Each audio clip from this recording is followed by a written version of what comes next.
Hello friends, welcome back to another video from RPM agri knowledge. आज हम discuss करने वाले हैं प्लांट पैथोलॉजी में principles of integrated pest and disease management subject में chemical control for disease management या रासायनिक नियंत्रण के बारे में।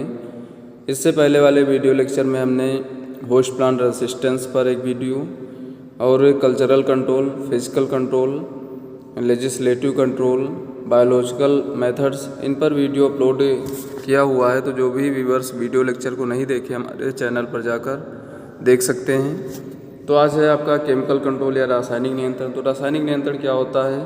किसी भी विषैले रासायनिक पदार्थों के प्रयोग द्वारा रोगों को नियंत्रित करना रासायनिक नियंत्रण कहलाता है। कोई भी विषैला रासायनिक यौगिक है, अगर हम उसका प्रयोग प्लांट पर करते हैं तो वो रोगों को नियंत्रित करता है, हमारे पौधों को रोगों से बचाता है।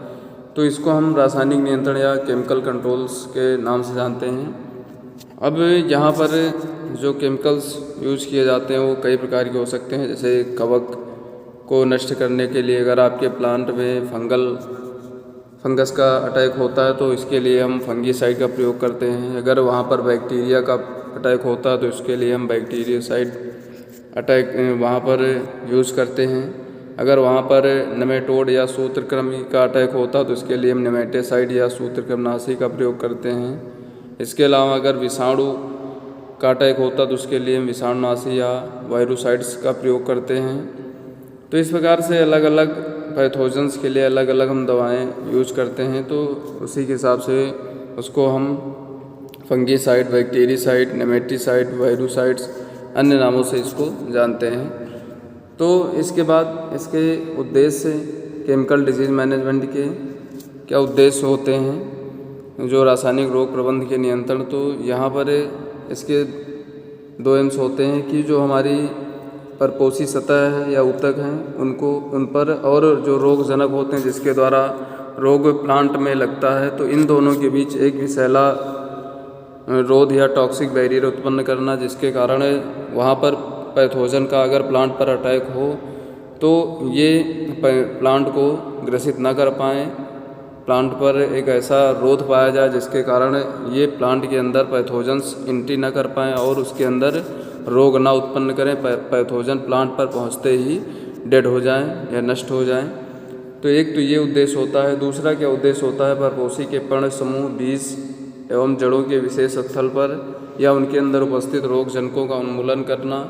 अगर हम पहले दवा का प्रयोग नहीं कर पाए हैं तो अगर प्लांट के अंदर या उसके किसी भी पर्ण समूह पर, बीज पर या जड़ों पर अगर पैथोजेंस पाए जाते हैं, पहले से ही उपस्थित होते हैं, तो बाद में उस पर हम दवा का प्रयोग करके वहाँ पर रासायनिक पदार्थों का प्रयोग करके हम पैथोजन को वहाँ से नष्ट कर सकें, इरेडिकेशन कर सकें, उन्मूलन कर सकें।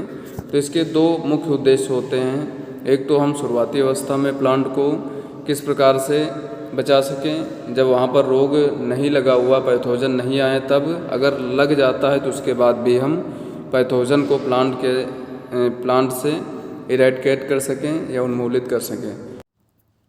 अगला है methods of application of chemicals. जो हम पादप रोग नियंत्रण के लिए विभिन्न प्रकार के अनुप्रयोग करते हैं या मेथड्स को अपनाते हैं कि हम वहाँ पर रोगों को कंट्रोल कर सकें। तो उसमें पहला है protective foliage spraying and dusting. जो आपके पर्ण समूह होते हैं वहाँ पर हम छिड़काव एवं बुरकाव के द्वारा उसको हम एक रक्षा आवरण प्रदान कर सके पत्तियों को। तो इसमें एक हम स्प्रे करते हैं और एक हम डस्टिंग करते हैं। स्प्रे में हम जो भी रसायन आते हैं घोल, उसका हम घोल बना लेते हैं और घोल बनाने के बाद उनको पत्तियों के ऊपर मशीन के द्वारा छिड़काव कर दिया जाता है। और उस एक दूसरा होता है डस्टिंग। डस्टिंग में क्या किया जाता है कि जो पाउडर फॉर्म में या डस्ट के फॉर्म में केमिकल्स आते हैं उसको हम ऐसे ही सूखा ही पाउडर के रूप में उसके ऊपर डस्टिंग कर देते हैं, जिसके माध्यम से वहाँ पर पत्तियों के ऊपर एक प्रोटेक्टिव लेयर बन जाती है और अगर कोई पैथोजेंस आता है तो वो वहाँ पर नष्ट हो जाता है। तो डस्टिंग में एक ये भी समस्या आती है कि जहाँ पर अधिक सूखी पत्तियाँ रहती हैं, जो मौसम है वो सूखा रहता है, तो वो पत्तियों के ऊपर नहीं चिपकता है। तो ये विधि वहाँ पर उपयुक्त नहीं होती है। डस्टिंग वहाँ पर की जाती है जहाँ पर नम मौसम होता है, तो इसके कारण वो पत्तियों पर सरलता से चिपक जाते हैं, जिसके कारण उसका प्रभाव लंबे समय तक पत्तियों के ऊपर बना रहता है और पैथोजेंस वहाँ पर अटैक नहीं कर पाते हैं। इसके बाद अगला दिया गया है सीड ट्रीटमेंट या बीज उपचार। तो बीज उपचार या सीड ट्रीटमेंट का मतलब होता है यहाँ पर कि बीजों को एक जो भी पैथोजेंस वहाँ पर उपस्थित होते हैं उनको हम नष्ट करें, पहले से उपस्थित हों तब उसको हम नष्ट करें, या फिर बाद में आपके जब उसको हम सीड सोइंग करते हैं तो वहाँ पर उसके बीजों के ऊपर पैथोजेंस ना हो तब भी उसके ऊपर एक लेयर बना दें, प्रोटेक्टिव लेयर बना दें, रच्छी आवरण बना दें, जिसके कारण वहाँ पर मृदा में इनका जर्मिनेशन आसानी से हो सके, पैथोजन के द्वारा बीजों को हम नष्ट ना कर पैथोजन के द्वारा बीजों को नष्ट ना किया जा सके। तो इसमें पहला है बीज विसंक्रमण या संक्रमण हरण, सीड डिसइंफेक्शन। इसका मतलब होता है ये विधि उपचार उन रोगजनकों के उन्मूलन के लिए किया जाता है जो बीजों को संक्रमित करके बीजावरण में अथवा बीज के अधिक गहरे ऊतकों के भीतर स्थापित हो जाते हैं। बीज विसंक्रमण या सीड डिसइंफेक्शन का मतलब होता है कि जब भी आप फसल को पिछली बार मान लीजिए बोए थे तो वहाँ पर पैथोजन का अटैक हुआ था, और इसमें कुछ पैथोजन्स होते हैं जो बीज के अंदर इनके स्पोर वगैरह चले जाते हैं, पाउडर के रूप में पाए जाते हैं, और फिर जब आप अगली फसल के रूप में इनको बोते हैं तो वहाँ पर ये बीजों के साथ ही पैथोजन्स फिर से जर्मिनेट हो जाते हैं और वहाँ पर रोग उत्पन्न कर देते हैं। तो इसके लिए हमें क्या करना चाहिए, जो ऐसे इंटरनली सीड बॉर्न या अंतः बीजाणु रोग होते हैं जैसे loose spot of wheat and जौ, गेहूँ एवं जौ का अनावृत कंड है, जौ का धारी रोग, टमाटर का राइजोक्टोनिया रोग इत्यादि हैं। तो ये सभी रोगों में क्या होता है कि बीज के अंदर ही जो स्पोर्स वगैरह होते हैं वो सारे भर जाते हैं, तो इनको हमें नष्ट करना क्या कहलाता है, बीज विसंक्रमण या संक्रमण हरण, सीड डिसइंफेक्शन। तो वहाँ पर हम दवाओं का प्रयोग करके सीड ट्रीटमेंट करते हैं, जिसके द्वारा इसके अंदर जो भी पैथोजेंस पाए जाते हैं वो पूरी तरीके से नष्ट हो जाते हैं, मर जाते हैं, निष्क्रिय हो जाते हैं। तो ये आपका बीज विसंक्रमण कहलाता है। दूसरा है बीज विग्रसन या सीड डिसइंफेस्टेशन। बीज विग्रसन या पीड़क हरण का ध्येय होता है कि बीज की सतह पर उपस्थित कवकों या जीवाणुओं को नष्ट करना, जैसे जौ का अनावृत कंड जो कवर्ड स्पॉट ऑफ बारले होता है, एविना जई होता है, ओट होता है, ज्वार का अनावृतम दाना कंड है, गेहूं का बंट है इत्यादि रोग में क्या होता है कि जो पैथोजेंस होते हैं वो बीज की ऊपरी सतह पर उपस्थित होते हैं, और जब इनको आप फसल के रूप में बीजों को बोते हैं तो इसी के साथ ये जर्मिनेट हो जाते हैं और बीजों के साथ ही आपके फील्ड में ये पैथोजेंस चले जाते हैं और वहाँ पर रोग उत्पन्न करते हैं। तो इसके लिए हम क्या करते हैं, पहले ही बीजों का हम ट्रीटमेंट करते हैं तो जो इसकी सतह पर पैथोजेंस पाए जाते हैं वो पूरी तरीके से नष्ट हो जाएं। इसके बाद अगला है बीज रक्षण या सीड प्रोटेक्शन। मान लीजिए आपकी बीजों के ऊपर पैथोजेंस नहीं पाए जाते हैं, लेकिन तब भी क्या होता है कि जब आप बीजों को बोते हैं तो उस कंडीशन में जो मृदा में विभिन्न प्रकार के पैथोजेंस पाए जाते हैं जो कि बीज को जमने नहीं देते हैं। बीज का जर्मिनेशन जब होता है तो उसी समय ये बीजों पर अटैक कर देते हैं और इनको नष्ट कर डालते हैं। तो इस कंडीशन में हम बीज की संपूर्ण सतह को कवकनाशी द्वारा भली प्रकार हम ढक देते हैं, जिससे क्या होता है जो मृदा में उपस्थित रोगजनक के उससे बीजों के अंकुरण के समय हम रक्षा कर सकते हैं। तो वहाँ पर जो पैथोजेंस होते हैं वो उनके द्वारा बीजों का अंकुरण जब होता है तो उससे अगर हम सीड ट्रीटमेंट किए रहते हैं तो रक्षा प्रदान करता है। तो ये आपका सीड प्रोटेक्शन या बीज रक्षण कंप्लीट हुआ। तो इसके बाद अगला है, जैसे आपके नर्सरी में डैम्पिंग ऑफ या आद्य पतन रोग का नाम सुने होंगे। इसके बाद अगला दिया गया है मृदा उपचार या सॉइल ट्रीटमेंट।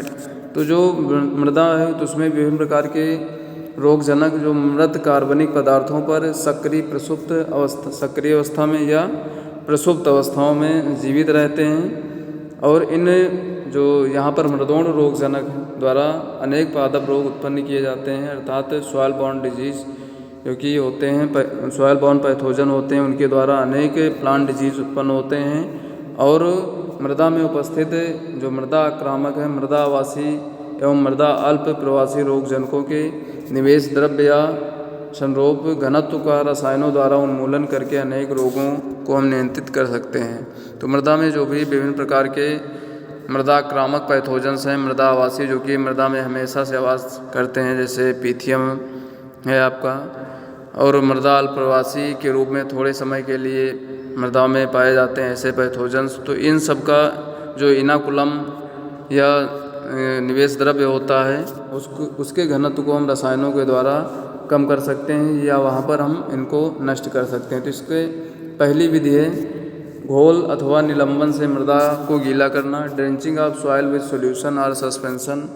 हम जब भी इस विधि का प्रयोग करते हैं तो मृदा में क्या करते हैं, जिस प्रकार की सांद्रता हम पत्तियों पर छिड़काव के लिए करते हैं उसी प्रकार की सांद्रता कि हम मृदा को गीला करने के लिए भी उसी प्रकार का कंसंट्रेट वहाँ पर हम सॉल्यूशन का बनाते हैं और फिर उसी सॉल्यूशन का प्रयोग हम मृदाओं में कर देते हैं। और वहाँ पर जो मृदा होती है लगभग 10 से 15 सेंटीमीटर के बीच आपकी गीली हो जाए। ये जैसे आपके 10 से 15 सेंटीमीटर नीचे तक परत पूरी तरीके से पानी के द्वारा, ये जो आप वहाँ पर जल में फंगीसाइड या कोई भी दवा मिलाए हुए हैं तो वो पूरी तरीके से इतनी अपर सरफेस को पूरी तरीके से गीला कर दे। अगर ये हम करते हैं तो यहाँ पर इस बीच में जो भी पैथोजन्स आपके पाए जाते हैं मृदा में वो सारे के सारे नष्ट हो जाते हैं और वहाँ पर रोग आपका नहीं होने देते। फिर उसके बाद अगला है धूल या बुकनी चूर्ण अथवा दानों को बिखेरना। तो इसमें दूसरा मेथड है जो आपके पाउडर फॉर्म में आते हैं, उसको हम डस्ट या पाउडर होते हैं या ग्रेन्यूल्स होते हैं उनको सीधे हम खेत में ले जा कर के ऐसे ही हम उसका छिड़काव वहाँ पर बिखेर दें खेतों में या बुरकाव कर दें या छिड़काव कर दें तो वहाँ पर जो भी पैथोजन्स होते हैं वो फिर नष्ट हो जाते हैं। उसके बाद हम 1-2 जुताई इधर उधर कर देते हैं तो वो आपके मृदा में पूरी तरीके से अच्छे से मिल जाता है बुरकाव करने के बाद, जिससे मृदा में अगर कोई भी पैथोजन्स पाए जाते हैं आसपास तो वो पूरी तरीके से वहाँ पर उनको नष्ट कर देता है। इसके बाद अगला है कूर्ण अनुप्रयोग या फरो एप्लीकेशन। इसमें क्या किया जाता है, इसमें जो कूर्ण बनते हैं कूड़ों में जहाँ पर हम बीज की बुआई करते हैं तो उस एरिया में हम कूड़ों में दवाओं का प्रयोग छिड़काव के रूप में या फिर डस्ट के फॉर्म में डस्टिंग के रूप में दोनों में हम प्रयोग करते हैं। दोनों फॉर्म में हम वहाँ पर दवाओं का प्रयोग करते हैं। तो जो भी कूर्ण बनते चले जाते हैं उसी में दवाओं का हम छिड़काव करते हैं या फिर वहाँ पर हम दवाओं को बिखेर देते हैं। तो इसमें हम दोनों मेथड्स को फॉलो करते हैं। दोनों यहाँ पर जो फॉर्म है एक तो आपका घोल के रूप में और दूसरा आपका डस्टिंग के रूप में। तो ये जो विधि प्रयोग की जाती है वो कूर्ण में या फिर फरों में प्रयोग की जाती है। इसके बाद अगला है मृदा धूमन या सॉइल फ्यूमिगेशन। इसमें हम ऐसे रसायनों का प्रयोग करते हैं जो कि आपके नेमेटोड्स जो कि मृदा में उपस्थित रहते हैं उनको नष्ट करने के लिए और कवकों को नष्ट करने के लिए। तो इसमें ऐसे रसायन हम प्रयोग में लाते हैं जो कि सामान्य रूप से वाष्पशील होते हैं और जैसे ही वो मृदा के संपर्क में आते हैं तो वहाँ पर एक गैस छोड़ने लगते हैं और गैस क्या करती है, मृदा के अंदर विसरित होती है और जो भी पैथोजन्स वहाँ पर पाए जाते हैं उनको वो नष्ट कर देती है।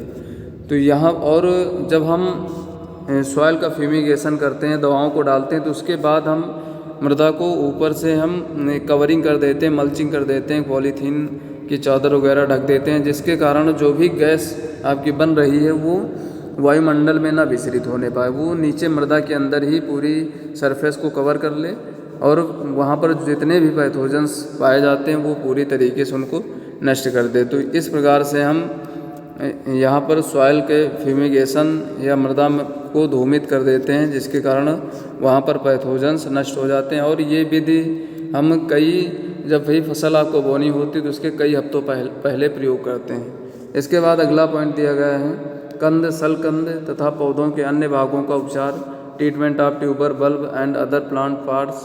तो जो भी प्लांट्स में अन्य वहाँ पर प्रोपोगेटिंग मटेरियल्स होते हैं, जैसे कंद है, शलकंद है या अन्य भाग हैं, तो उसको हम अन्य दवाओं के माध्यम से उपचारित करके बोते हैं। उसको हम अधिकतर जो भी आपके कंद वगैरह हैं या गन्ने के जो पोरी वगैरह होती हैं, अगर उसको हम बोते हैं तो वहाँ पर हम उसको पहले जल में घोल बनाते हैं दवाओं का, और फिर उसी में उनको डुबो करके बाहर निकालते हैं और उसके बाद हम वहाँ पर उनकी बुआई करते हैं। जैसे गन्ने में एक लाल का प्रयोग अधिकतर किया जाता है। एक लाल का लगभग हम 0.2% घोल बनाते हैं और 1 मिनट तक हम उसमें उन पोरियों को डुबो कर रखते हैं और उसके बाद फिर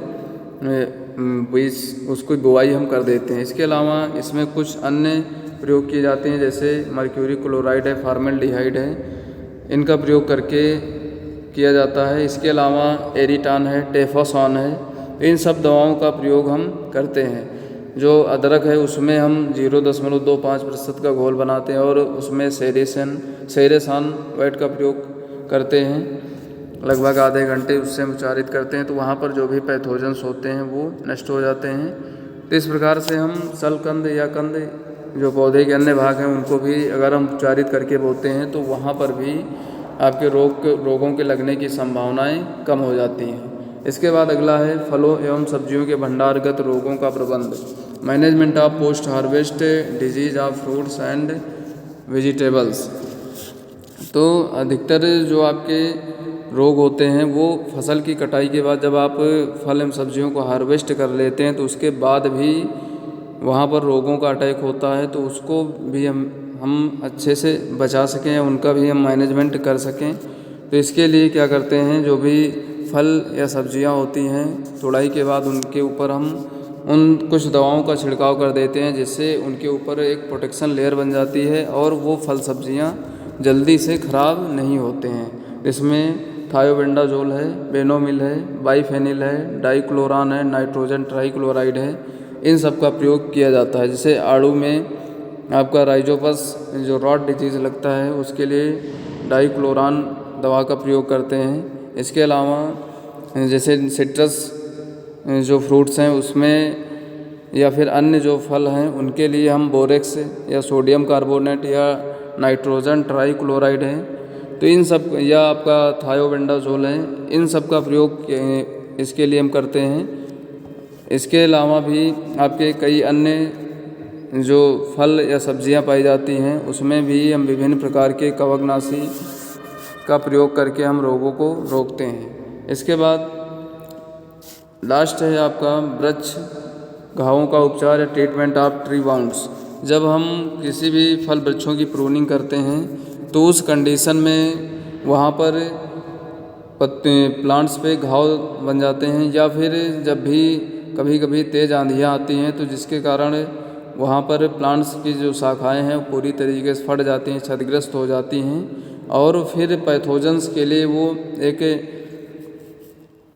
पैथोजेंस आसानी के अंदर उसके अंदर प्रवेश कर जाते हैं और वहाँ पर वो रोग फैला देते हैं। तो इसके लिए क्या किया जाता है, जो भी घाव बने हुए हैं तो उसको हम वहाँ पर लेप लगा दें, जिसके कारण पैथोजेंस उसके द्वारा प्लांट के अंदर एंट्री ना कर सकें। तो पहले हम लकड़ी के जो खुले भाग होते हैं उसको 0.5 से 1% सोडियम हाइपोक्लोराइड अथवा 70% एथिल अल्कोहल अथवा 1:1000 मर्क्यूरी क्लोराइड घोल से निर्जमीकृत करते हैं। उसके बाद फिर हम वहाँ पर जो वृक्ष के छत होते हैं जहाँ पर घाव होते हैं उसको हम बोर्डो पेस्ट या चौबटिया पेस्ट का लेप लगा देते हैं, जिससे प्लांट्स में रोग उत्पन्न होने के चांसेस खत्म हो जाते हैं। इस प्रकार से हम केमिकल के द्वारा पौधों को अच्छे से उपचारित वहाँ पर कर सकते हैं, जिसके कारण प्लांट्स में रोग नहीं दिखाई पड़ते या नहीं होते हैं। तो ये आपका था केमिकल कंट्रोल। वीडियो कैसा लगा आपको कमेंट बॉक्स में ज़रूर बताएं। वीडियो को ज़्यादा से ज़्यादा शेयर करें, लाइक करें और चैनल को सब्सक्राइब करना ना भूलें। धन्यवाद।